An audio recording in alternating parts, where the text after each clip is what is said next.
اللہ تعالیٰ اپنے بندوں سے بڑا جلد راضی ہو جاتا ہے۔ وہ اپنے بندوں کو بہت زیادہ مشقت میں نہیں ڈالتا۔ وہ اپنے بندوں سے اپنی نعمتوں کا بدلہ نہیں چاہتا۔ بہت سخت مشقت والی عبادتیں نعمتوں کے بدلے نہیں چاہتا۔ وہ بڑی جلدی رحم فرماتا ہے۔ ماں پیار کرتی ہے اپنے بچے سے، لیکن وہ ناراض بھی ہو جاتی ہے بعض چیزوں پہ۔ بعض معاملات اس کا دل بھی دکھاتے ہیں۔ بعض جگہ وہ رو کے یہ بھی کہتی ہے کہ تو نے میری محبت کا کوئی نتیجہ نہیں مجھے دیا، میری ساری کمائی تو نے ضائع کر دی۔ والد بہت ساری جگہوں پہ ناراض ہوتا ہے، شکوہ کرتا ہے، کہتا ہے میری بیماریوں کی، پریشانیوں کی، بڑھاپے کی، کمزوریاں کا سبب بیٹے تو ہی بن گیا۔ یہ ساری تکلیفیں تو ٹھیک ہو جائیں تو میری شاید عمر بھی بڑھ جائے، صحت بھی ٹھیک ہو جائے، میں زیادہ دیر جوان رہ سکوں۔ ناراض ہوتے ہیں ماں باپ۔ اسی طرح ماں باپ راضی بھی ہو جاتے ہیں، وہ بڑی جلدی راضی ہو جاتے ہیں۔ میں اکثر کہتا ہوں کہ والد کو راضی کرنے میں 5-7 منٹ لگ جاتے ہیں، اماں تو 1.5-2 منٹ میں راضی ہو جاتی ہے۔ ابا جی کو 5-7 منٹ لگتے ہیں، کئی دفعہ کہنا پڑتا ہے، کوئی دلائل دینے پڑتے ہیں، لیکن والدہ کے لیے تو کچھ بھی نہیں۔ آپ نیرا جا کے پیروں میں بیٹھ ہی جائیں، کچھ بھی نہ کریں، آپ پورا روئیں نہ، رونے والا منہ ہی بن جائے تو اماں تو نرم ہی نرم ہے، جس وقت جو مرضی آپ کرا لیں ہو گیا۔ اللہ تبارک و تعالیٰ بلا مثال و بلا تشبیہ سمجھانے کے لیے عرض کرتا ہوں، اللہ بھی بعض معاملات میں اپنے بندوں سے ناراض ہو جاتا ہے۔ وہ کہتا ہے میں تکبر کرنے والوں کو پسند نہیں کرتا۔ وہ کہتا ہے فسادی پسند نہیں ہے۔ وہ فرماتا ہے کہ راہوں میں کجی کرنے والے پسند نہیں ہیں۔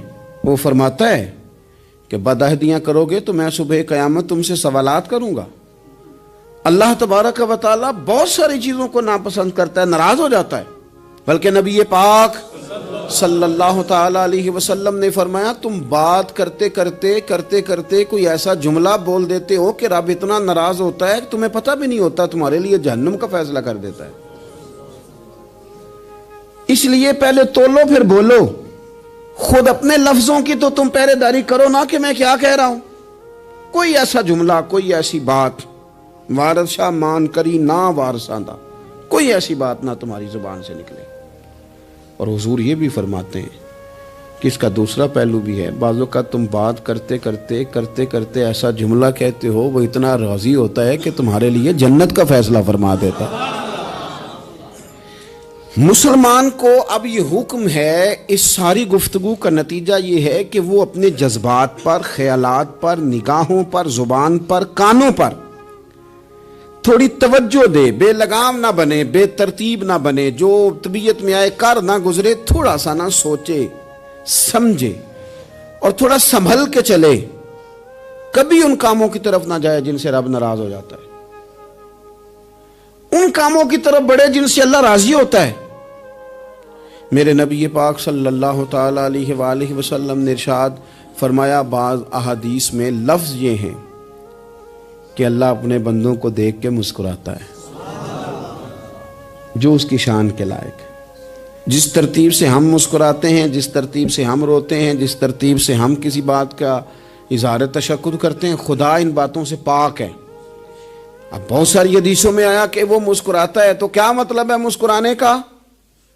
تو علماء تفسیر نے لکھا ہے مسکرانے کا مطلب یہ ہے کہ وہ بڑا ہی راضی ہوتا ہے اپنے بندے سے، بڑا راضی ہوتا ہے، یہ مطلب ہے۔ ایک تو مسکرانے کا مطلب یہ کہ وہ بڑا راضی ہو گیا، وہ مسکرا دیا اپنے بندے پہ۔ اور ایک اس کا معنی خود نبی پاک صلی اللہ تعالیٰ علیہ وسلم نے بیان فرمایا۔ مسند امام احمد بن حنبل میں حدیث ہے، حضور سید عالم علیہ السلام سے صحابہ نے پوچھا یا رسول اللہ شہید تو بڑے لوگ ہوتے ہیں، شہیدوں میں افضل کون ہے؟ تو اللہ کے حبیب علیہ السلام فرمانے لگے وہ والا بندہ جو ڈٹ گیا تھا کافروں کے مقابلے میں، وہ ہلا نہیں، پوری طرح ڈٹ کے جو لڑا وہ شہداء میں افضل ہے۔ حضور فرماتے ہیں وہ جنت کے بالا خانوں میں سیر کرے گا اور رب اسے دیکھ کے مسکرائے گا، رب اسے دیکھ کے مسکرائے گا، اللہ تعالیٰ مسکراتا ہے اسے دیکھ کے۔ اور اگلے جملے میں حضور نے وضاحت کر دی، فرمایا جب رب دنیا میں کسی پر مسکراتا ہے نا تو اس کا معنی یہ ہے کہ قیامت میں پھر اللہ اسے حساب کوئی نہیں لے گا۔ جس پر اللہ دنیا میں مسکرا دیا اس سے کوئی حساب تو وہ کام ڈھونڈنے چاہیے نا جس سے اللہ مسکرائے. ویسے کبھی ہم ایسا کرتے ہیں کہ نہیں کہ کسی کو راضی کیا جائے؟ یہ کام ہم کرتے ہیں کہ ہماری کمپنی کا جو سربراہ ہے وہ ہم سے راضی رہے. جس ادارے میں ہم پڑھاتے ہیں اس ادارے کا بڑا ہم سے راضی رہے. یہ کرتے ہیں ہم، اس کے لیے کچھ نہ کچھ ہیلے بہانے ہم کرتے ہیں. برادری، قبیلہ، علاقہ، بستی، لوگ کسی طریقے سے ہمارے ساتھ مطمئن رہیں. کرتے ہیں نا یہ سارے کام. اس میں تھوڑی مشکل بھی ہمیں آتی ہے لیکن کرتے ہیں. کیا کریں؟ گھر میں بھی کئی دفعہ ایسا ماحول بنانا پڑتا ہے. چلیں ایک اور میٹھی مثال دیتے ہیں، زیادہ سمجھ میں آئے گی. چھوٹا بچہ خوش رہے، آپ اس کے لیے محنت نہیں کرتے. وہ چھوٹا ہے، اس کو خوش کرنا فرض ہے ابا پہ. لیکن وہ کہتا ہے کہ میں نے موٹر سائیکل لینا ہے. چھوٹا ہے، چلا ہی نہیں پائے گا، تو ابا پھر اسے راضی کرتا ہے، کہتا ہے بیٹے چھوٹا سائیکل لے لے، چل میں تجھے اڑانے والا جہاز لے دیتا ہوں. مقصود کیا ہے کہ اس کو ناراض نہیں کرنا، یہ روئے نہ، اس کا دل نہ ٹوٹے. ہو یارو سنو نا میں کیا کہہ رہا ہوں. اگر چھوٹے بچے کے لیے وہ چیزیں ڈھونڈتے ہو، میرے ابا جی نا اپنے نواسے کے لیے کھلونا لے کے آئے تو بچہ بڑا ہی کھیلا تو ابا جی کہنے لگے لو پیسے پورے ہو گئے. میرے بچے کو پسند بڑا ہے نا، پیسے پورے کر چھڑے نے. دیکھو نا جی کتنا اس کو راضی ہوا ہے. تو انسان کیا کرتا ہے کہ کوشش کرتا ہے چھوٹا بچہ بھی ناراض نہ ہو، تو وہ چیزیں وہ ڈھونڈتا ہے کہ اس کو کیا پسند ہے. چاکلیٹ لے جاؤں، فلاں چیز لے جاؤں، آئس کریم لے جاؤں. تو ایک بچے کے لیے، گھر کے لیے، سربراہ کے لیے اتنی محنت کرتے ہو، تو وہ کام بھی ہمیں ڈھونڈ کے تلاش کرنے چاہیے نا جس سے رب راضی ہوتا ہے، اللہ راضی ہوتا ہے. بتاؤں وہ کون کون سے کام ہیں؟ نبی کریم صلی اللہ تعالی علیہ وسلم نے ارشاد فرمایا 3 لوگ ہیں جنہیں دیکھ کے رب مسکراتا ہے. یا رسول اللہ صلی اللہ علیہ وسلم وہ کون کون سے؟ تو محبوب فرمانے لگے ایک وہ بندہ ساری مخلوق سوئی ہے، آدھی رات ہے، رات کا پچھلا پہر ہے، اس نے اٹھ کے وضو کر لیا، مصلی پہ کھڑا ہو گیا خدا کی یاد میں. فرمایا اسے دیکھ کے رب مسکراتا ہے جو اس کی شان کے لائق ہے. مسکراتا ہے اللہ. یہ تو سونے کا ٹائم تھا، یہ تو گہری نیند آنے کا وقت تھا، رات کا پچھلا پہر. رات پوے تے بے درداں نو نیند پیاری آوے، تے درد منداں نو یاد سجن دی ستیاں وی آن جگاوے. اور ساون کی کالی راتوں میں جب بوندا باندی ہوتی ہے، وہ راتوں کو اٹھ روتے ہیں جب خلقت ساری سوتی ہے. اللہ مسکراتا ہے. اور سننا میرے بھائی، میرے نبی پاک صلی اللہ تعالی علیہ وسلم فرماتے ہیں جب مسلمان نماز کے لیے صفیں بناتے ہیں نا، ترتیب لگ رہی ہوتی ہے، اب اللہ کی بارگاہ میں کھڑے ہوں گے، قیام کریں گے، رکوع کریں گے، سجود کریں گے. فرمایا جب مومن صفیں بناتے ہیں تو رب دیکھ کے مسکراتا ہے. مسکراتا ہے. کمال ہو گئے عروج بندگی کا. جب بندے کو دیکھ کے رب مسکرائے. خدا بندے سے خود پوچھے بتا تیری رضا کیا ہے، مسکراتا ہے. اور میرے نبی پاک علیہ السلام فرماتے ہیں جب مجاہد جہاد کے لیے صفیں سیدھی کرتے ہیں. آج تو یہ رب کے نام پہ مرنے ہی آ گئے. یہ صفوں میں کھڑے ہوں گے، ترتیب سے لڑیں گے، ترتیب سے گلا کاٹیں گے کافروں کا یا شہادت لیں گے. فرمایا جب جہاد کے لوگ صفیں بناتے ہیں تو رب انہیں دیکھ کے مسکراتا ہے. کتنے نصیبوں والا وہ بندہ ہے جسے دیکھ کے مسکرا دیا. او یار کبھی تیرا بیٹا تیرے سامنے مسکرائے نا چھوٹا، تو تیرا دل باغ باغ ہو جاتا ہے. تیری ماں بیمار کسی ایک دن صحیح طرح ہنس پڑے تو طبیعت خوش ہو جاتی. مجھے بتاؤ نا جس کا رب بھی اسے دیکھ کے ہنس پڑے، جو اس کی شان کے لائق ہے. کیا اس بندے کے نصیبیں ہیں، کیا اس کے مقدر ہیں. آپ اس مقام پر اپنے آپ کو لائیں. اب دیکھیں نا یہ حدیث آپ نے سن لی. اب ہم نے نا اس طرح صفحے نہیں بنانے جس طرح ساری دنیا. اب ذرا صفحے بھی شوق سے بنائیں گے. اب ذرا تھوڑا سا شوق پیدا کریں گے. بھئی یہ تو میں وہ کام کرنے لگا ہوں جسے دیکھ کے رب مسکراتا ہے. نبی پاک صلی اللہ علیہ وسلم نے فرمایا جب کوئی بندہ توبہ کرتا ہے نا، ہم توبہ کا رٹا لگاتے ہیں، یا اللہ میری توبہ یا اللہ. اور توبہ کا تو مطلب یہ ہے کہ پچھلے گناہوں سے پکی توبہ، آج کے بعد یہ غلطی نہ کرنے کا پکا وعدہ. تو نے ساری شب برات رو کے گزاری ہے، بتا سویرے جھوٹ جوڑنے کا ارادہ ہے تیرا؟ آج کے بعد رشوت تو نہیں نہ لے گا، ملاوٹ تو نہیں نہ کرے گا، یہ توبہ ہے. اور اگر سارے کام اسی طرح کرنے تو پھر یہ توبہ کا رٹا ہے.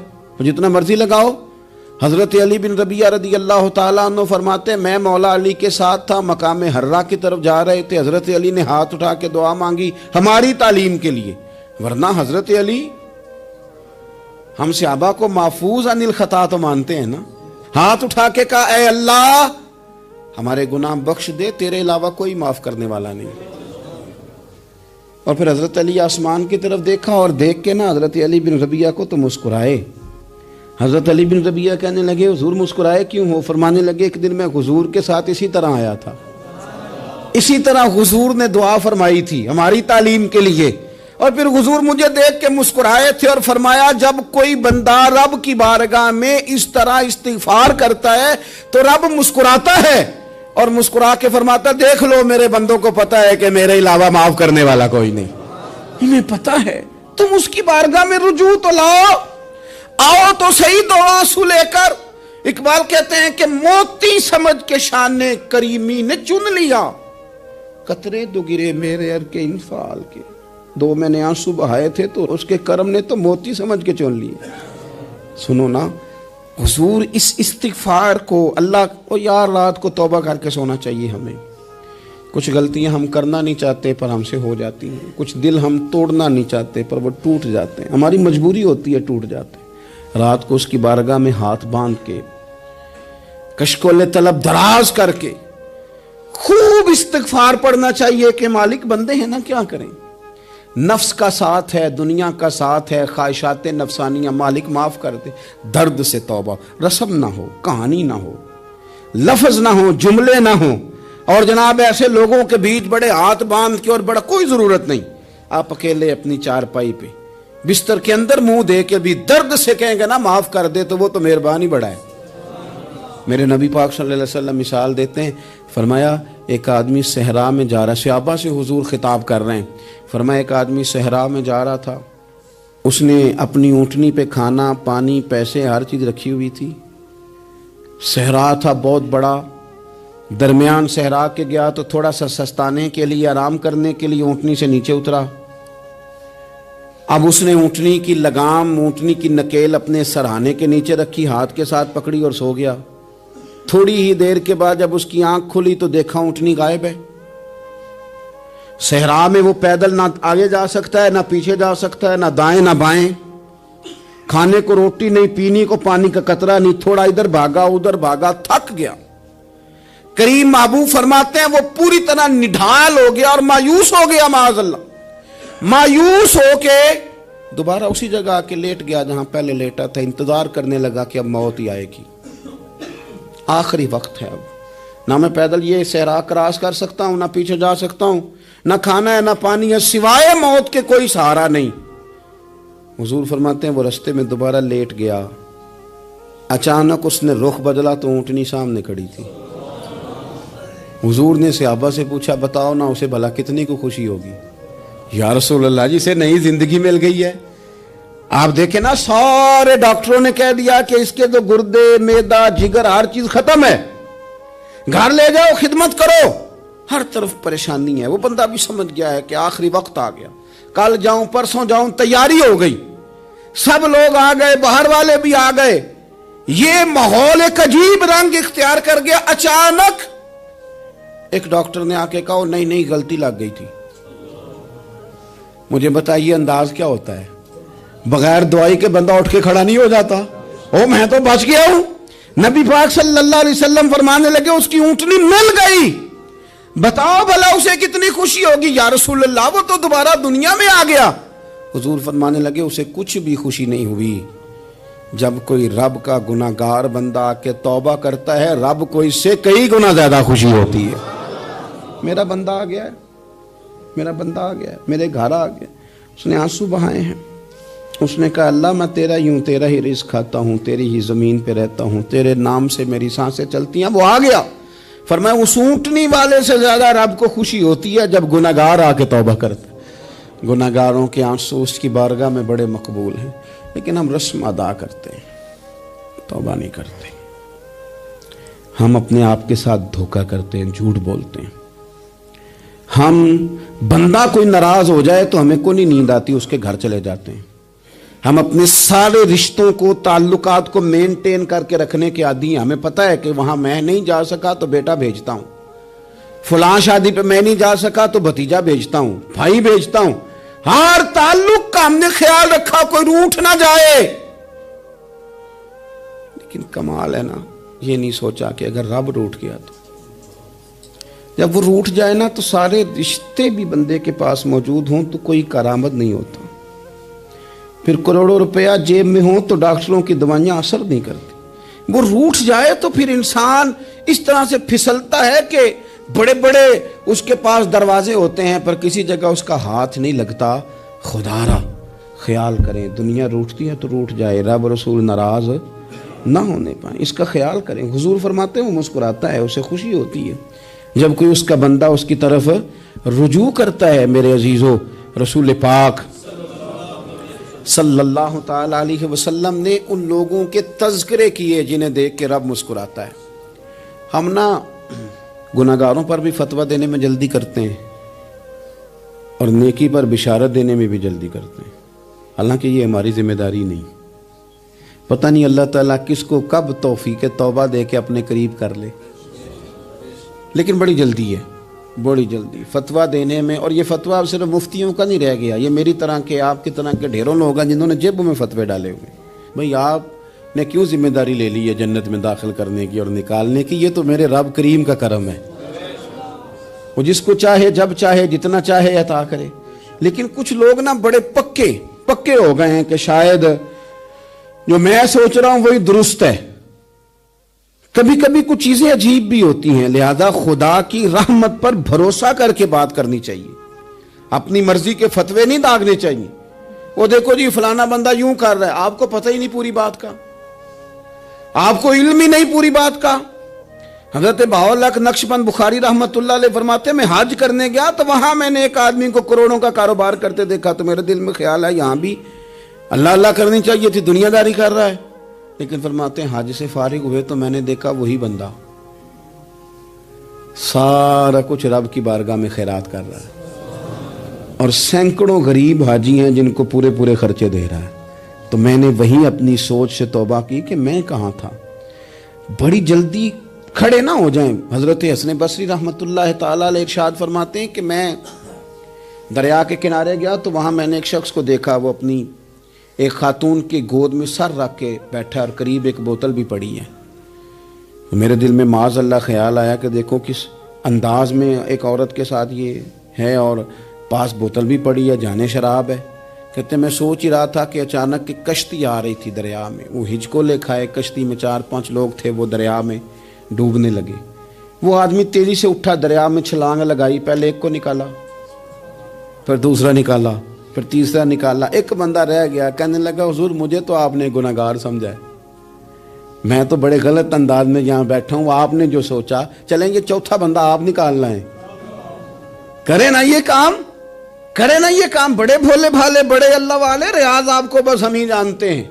اتنی جلدی فتویٰ. حضرت حسن بصری فرماتے ہیں میں پشیمان ہوا, میں نے کہا مجھے تیرنا نہیں آتا, تو دیر نہ کر چوتھا ڈوب نہ جائے. کرتے اس نے چھلانگ لگائی, چوتھا بھی نکال لایا اور کہنے لگا حضرت آپ نے جلدی کی سوچنے میں, یہ بی بی میری ماں ہے اور یہ سرکے کی بوتل ہے. ہم ماں بیٹے کا یہ مشغلہ ہے کہ یہ وہ جگہ ہے جہاں آ کے لوگ مسافر اترتے ہیں اور یہاں سے کسی کا گھر 100 میل ہے, کسی کا 200 میل ہے. ہم صبح سرکہ کھجوریں روٹیاں لے کے یہاں آتے ہیں, مسافروں کی نوکری کرتے ہیں, کوئی پریشان ہو تو مدد کرتے ہیں. حضرت خواجہ حسن بصری فرماتے ہیں میں نے معافی مانگی, ان سے بھی مانگی, رب سے بھی مانگی. انہوں نے مانگ لی نا, بزرگ تھے, پر ہم کو نہیں تیار مانگنے کو. ہم ہر وقت بدگمانیاں, وہ فلانے جرم کرتا تھا, میں اسے اب کیسے نیک مان لوں. بھئی اب وہ نمازی ہے, خدا کے گھر آتا جاتا ہے, اب اللہ کی بارگاہ میں حاضر ہوتا ہے. جب رب نے معاف کر دیا تو بھی سوچ بدل جا. سنیں حضور کیا فرماتے ہیں. نبی پاک صاحب الاخلاق صلی اللہ تعالی علیہ وسلم فرماتے ہیں, مسند امام احمد بن حنبل دیکھیے, فرمایا رب اس وقت بڑا ہی مسکرائے گا جب قاتل بھی جنت میں جائے گا, مقتول بھی جنت میں جائے گا. یا رسول اللہ مقتول تو گیا, یہ قاتل کیسے چلا گیا؟ حضور فرماتے ہیں جائے گا, اور جائے گا اور رب مسکرائے گا جو اس کی شان کے لائق ہے. یا رسول اللہ کس طرح؟ تو نبی پاک صلی اللہ علیہ وسلم فرمانے لگے اس نے ایک مومن کو قتل کیا تھا، وہ شہید ہو کے جنت میں چلا گیا، اب اللہ نے بعد میں اسے توبہ کی توفیق دے دی۔ پہلے اس نے کلمہ پڑھا، پھر یہ میدان میں اترا، کافروں سے لڑا، یہ شہید ہوا، رب نے اسے بھی جنت دے دی۔ قاتل بھی جنت میں، مقتول بھی جنت میں، اور بات اتنی انوکھی ہے کہ رب دیکھ کے مسکرا رہا ہے، جو اس کی شان کے لائق ہے۔ ہم جلدی میں ہیں، ہم انتظار نہیں کر رہے کہ شاید توبہ کر جائے، ہم انتظار نہیں کر رہے، لیکن میرے عزیز اتنی جلدی نہ کریں۔ سوچوں کا صاف ہونا، ذہنوں کا پاک ہونا، اور لوگوں کے بارے میں گمان کا اچھا ہونا۔ آپ کسی نفسیات کے ڈاکٹر کے پاس چلے جائیں، اسے کہیں ٹینشن بڑی ہے، میں ان کے مضامین پڑھتا رہتا ہوں، وہ سب سے پہلا سبق آپ کو یہ پڑھائیں گے کہ اچھا سوچا کریں۔ اچھا سوچنے سے بندہ تندرست رہتا ہے۔ کس سے بندہ تندرست رہتا ہے؟ ہیں جی، واقعی، یعنی اس والے پڑوسی کے بارے میں بھی اچھا سوچنا ہے گھر میں، اس والے کے بارے میں بھی، چھوٹے بھائی کے بارے میں بھی اچھا سوچنا ہے، اور بڑے کے بارے میں بھی اچھا ہی سوچنا ہے۔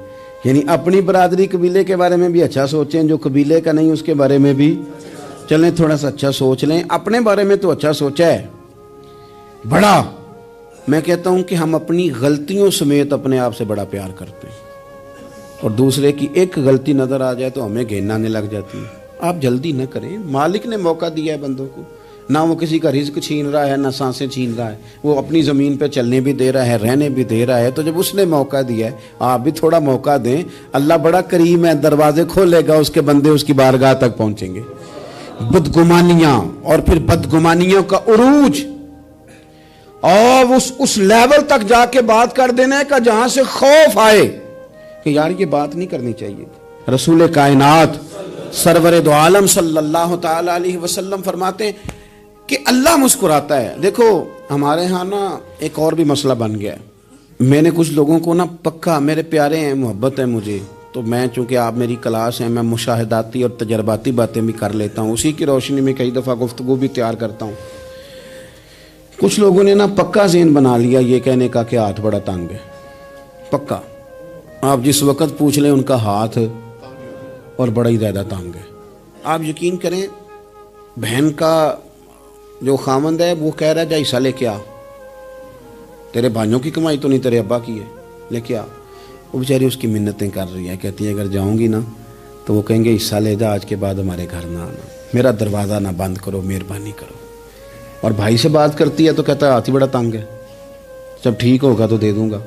نہ کریں یہ ظلم۔ ہمارے اپنے تڑپتے رہتے ہیں اور ہماری دولتیں اندر پڑی رہتی ہیں، ہمارے اپنے چھوٹی چھوٹی ضروریات کے لیے پریشان ہوتے ہیں، لیکن ہم بڑے بڑے بہانے ہیں ہمارے پاس، کہتے ہیں یہ نکمہ ہے، یہ نکھٹو ہے، یہ کام نہیں کرتا، اس میں فلانا ہے، بے فلانا ہے، بلے میں نے نہیں ساتھ چلنا۔ اظہار جب آپ کے اندر پیدا ہوتا ہے نا، اظہار، جب کسی کے لیے آپ حساس ہوتے ہیں تو آپ کو بھی سرور حاصل ہوتا ہے۔ نہ کریں یہ کام کہ آپ کو اللہ نے وسعت دی ہے اور ہر وقت آپ ہاتھ تانگ ہونے کا رونا رو رہے ہیں، ہر وقت آپ یہ کہہ رہے ہیں میں بڑی آزمائش میں ہوں، جب خدا نے آپ پہ نہیں ڈالی تو اتنے جھوٹ بولنا صرف اس لیے کہ میرے پیسے بچ جائیں، صرف اس لیے کہانی سنانا کہ حالات میرے بڑے خراب ہیں کہ کوئی بندہ میرے سے کوئی تھوڑا بہت قرض نہ مانگ لے۔ سنو، نبی پاک صلی اللہ علیہ وسلم کے پاس مہمان آ گیا، بخاری مسلم ہے، حضور نے ازواج مطہرات کے گھروں میں پیغام بھیجا، کچھ چیز ہے ضیافت کے لیے؟ یا رسول اللہ کچھ بھی نہیں، یہ دو جہاں کے شاہ ہیں اور پاس کچھ رکھتے نہیں، دو جہاں کی نعمتیں ہیں ان کے خالی ہاتھ میں۔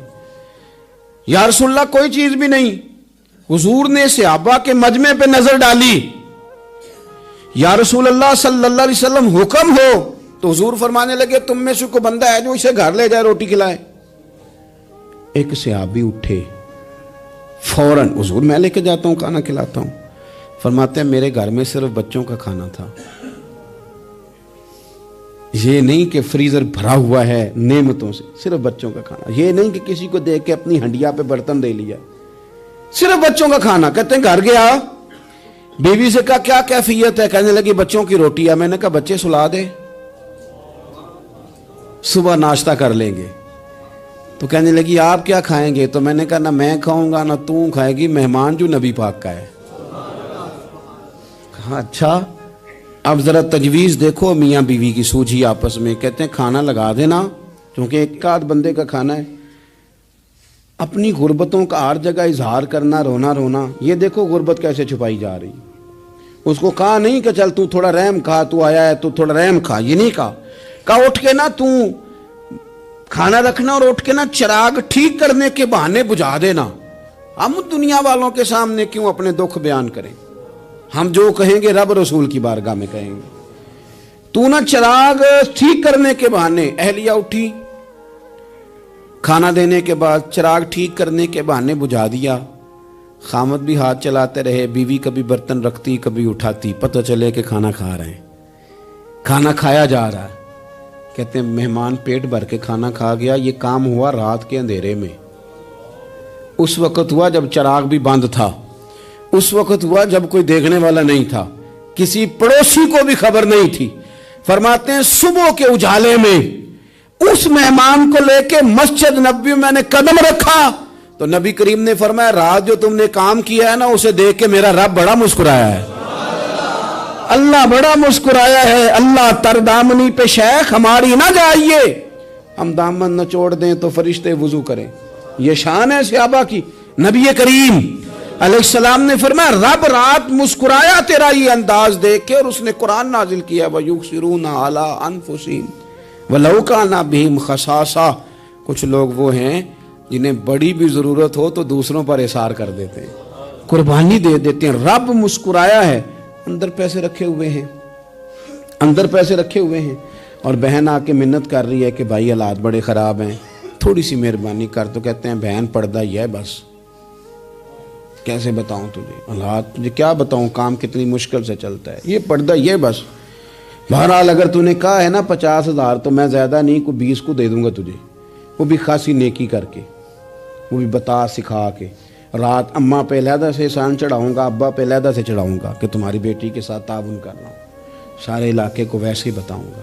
اور وہ غریبنی بیچاری 20,000 لے کے گھر گئی ہے، پہ سفارشیں کر رہی ہے کہ مہربانی کرو۔ میں نے ایسے بھی دیکھے ہیں جو پہلے بیوی کو پکڑاتے ہیں تو دے، اس لیے کہ پھر وزیر اعظم تو ڈنڈا نکال لے گا تو بڑا مشکل ہو جائے گا پھر گھر میں رہنا، لہذا وہ یہ تو آگے لگ۔ یہ کیا لہجہ ہے آپ کا؟ یہ تو کسی کو بھی دیں تو چھپا کے دینے کا حکم ہے، کسی کو بھی دیں تو ہمیں حکم یہ ہے کہ سیدھے ہاتھ سے دینا ہے، الٹے کو خبر۔ اور یہ جو بالکل ہی اپنے ہیں ان پر تو پردہ پوشی آپ کے لیے ویسے ہی ضرورت تھی۔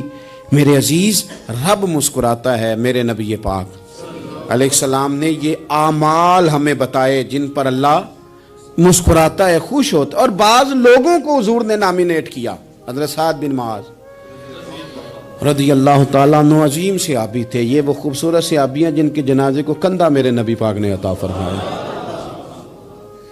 حضور نے کندھا عطا فرمایا، کمال ہو گئی۔ نرخ بازار محبت کا انوکھا ہی ہو گیا، خود خریداروں میں شامل آ کے مولا ہو گیا، حضور نے کندھا دیا۔ حضرت سعد بن معاذ رضی اللہ تعالیٰ عنہ کا جب جنازہ اٹھا ان کی والدہ رو پڑی، بڑے درد سے روئی، ماں تھی نا، ان کی آواز جب حضور تک گئی تو نبی پاک نے فرمایا آنسوؤں کو روک لے، آواز کو کم کر لے، تیرے بیٹے کی تو جب روح پرواز ہوئی ہے تو رب مسکرایا ہے، جس کے آنے پہ رب راضی ہو مسکرا دے جو اس کی شان کے لائق ہے۔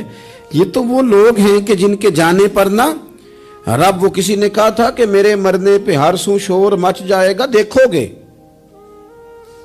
میرے مرنے پہ ہر سو شور، تمہیں پتہ چل جائے گا جب ہم جائیں گے، میرے مرنے پہ ہر سو شور مچ جائے گا دیکھو گے، اور کہنے الوداع سرکار خود تشریف لائیں گے۔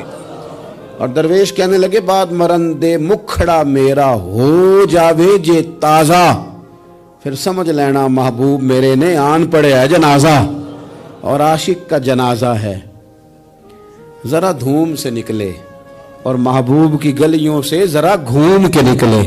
فرمایا کہ ان کے تو جانے پہ رب کریم، اور حضور نے ایک دعا بھی دی۔ حضرت ابو طلحہ، حضرت طلحہ رضی اللہ تعالیٰ عنہ صحابی تھے، ان کا وصال ہو گیا تو حضور نے دعا بھی دی، فرمایا یا اللہ جب میرا طلحہ ہے نا تو اس سے مسکرا کے بات کرنا، یہ تجھ سے مسکرا کے بات کرے جو تیری شان کے لائق ہے۔ تو اللہ تعالیٰ غائب درجے راضی ہوتا ہے۔ ایک دفعہ پھر بات دہراتا ہوں، جو میدان میں ڈٹ کے شہید ہو رب اسے دیکھ کے مسکراتا ہے، جو اس کی شان کے لائق، جو توبہ صحیح کریں، سچی کریں، رب انہیں دیکھ کے مسکراتا ہے جو اس کی شان کے لائق ہے۔ جو نماز کے لیے صفیں بنائے، رب انہیں دیکھ کے مسکراتا ہے۔ جو جہاد کے لیے صفیں بنائے، رب دیکھ کے مسکراتا ہے۔ جو لوگ صبح پچھلے پہر اٹھ کے عبادت کریں، رب انہیں دیکھ کے مسکراتا ہے۔ اور جو کبھی کبھی بھوکے رہ کے دوسروں پر قربان کر کے احسان کر دیں، رب انہیں دیکھ کے مسکراتا ہے۔ بہت بڑی فضیلت ہے۔ اللہ ان سارے کاموں میں سے کسی ایک کام پہ ہمیں بھی لگا دے، تاکہ یہ بڑی فضیلت اللہ تعالی ہم گناہگاروں کے حصے میں بھی فرما دے۔ آخر دعوانا ان الحمدللہ رب العالمین۔